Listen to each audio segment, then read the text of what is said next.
something we've talked about on previous episodes is core behaviors. In fact, Right. I'm going to pull this out while we're talking, and we'll come back to it.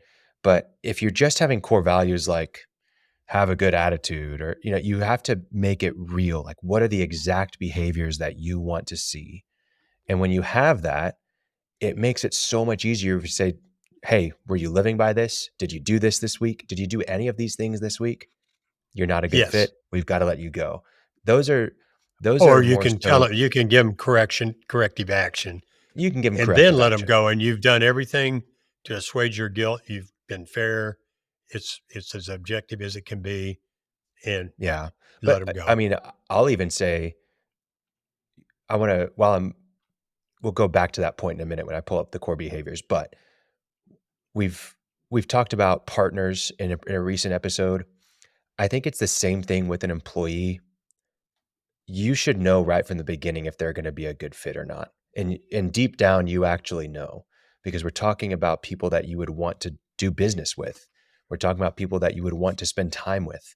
We're talking about people that fit the existing team you have, and you should be able to look at the team you have and the person and see if they're going to add value if they're not. I And think you can very quickly. I'm going to let people off the hook a little bit. It's not always possible to get it right. I've seen it's that, not, and you're going to get it but you wrong. should be But looking for it. if I would venture to say that you might be hiring too fast if you can't get a good Right. gauge. What was your interview process like? Did you do some trial work together before actually doing a full-time hire? Did you actually call the references, and did you go beyond the references Right. and call people that worked at the company and say, "Hey, what was it like with this guy? What would you say about them?" Were you digging enough? Because in my in my experience, especially with a lot of contractors, it's almost like hiring a heartbeat.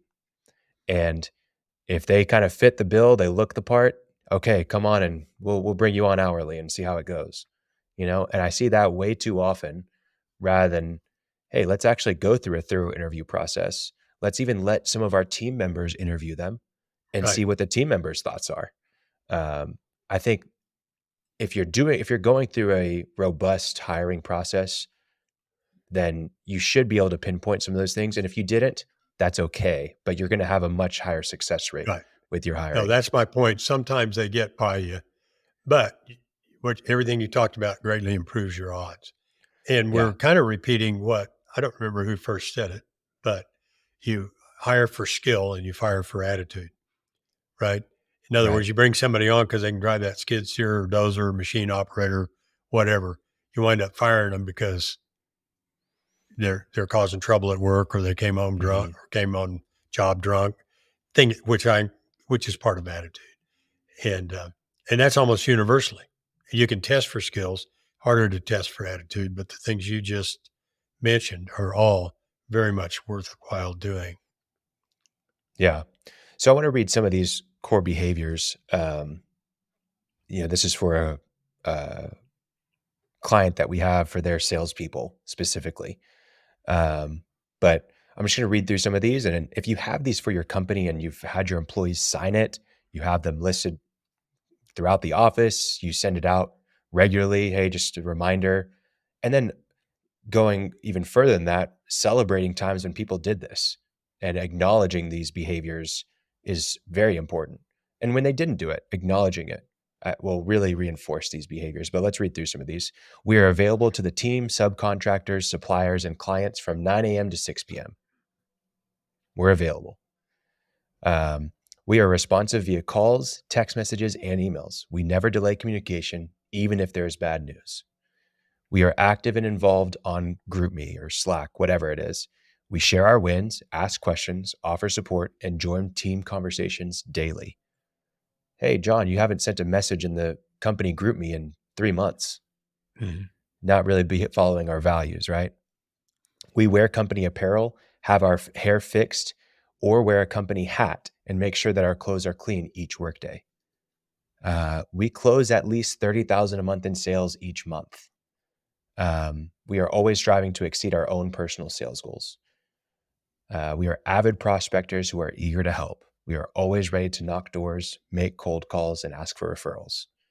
That's a huge one Right. that people get complacent with because it's your fear of rejection. You don't want They to don't do it. want to do it. Right. Yeah. We are continually adding high value contacts to our CRM. We are committed to be the first call for all of, insurance agents, realtors, inspectors before and after a sale or whatever it is, right? So Right. these are just some, I think you get the point, but the core behaviors Yeah. really allow you Fix to it. be objective with things that are Right. sometimes subjective. Right. So, How did you come up with those with them? yeah, we worked on, hey, You just sat around describe. and talked about, "What do I wanna really see from this person? Just talk to me about it." Yeah, describe your ideal salesperson. Who's been your best person on the team? What was it like when you used to be a salesperson before you owned the company? What were some of the things that you tried to do? What are things that would really stretch some of your employees? We just went through that and we talked about Right. different things. And obviously I added a lot of input there because I've had experience with my own employees and with other companies and their teams and what I've seen that's great and that I want to embody. But yeah, we just went through it together. It was about a 2-hour exercise, went back, worked on getting the wording right, and then they approved it. So, Right. uh, but yeah, that's a really great way of understanding, man, does this person that we have on our team fit these things? Because if they don't, we need to let them go. Why is it important to let them go sooner than later? Why is it important not to wait? Well, uh, first of all, they're costing you money and they're losing opportunity. And on a beneficial side, you're if you keep them in the wrong position, you're holding them back from finding their place in life too, Yeah. right? But you also have a hole that is already full that if it were vacant, you could bring the right person in, right?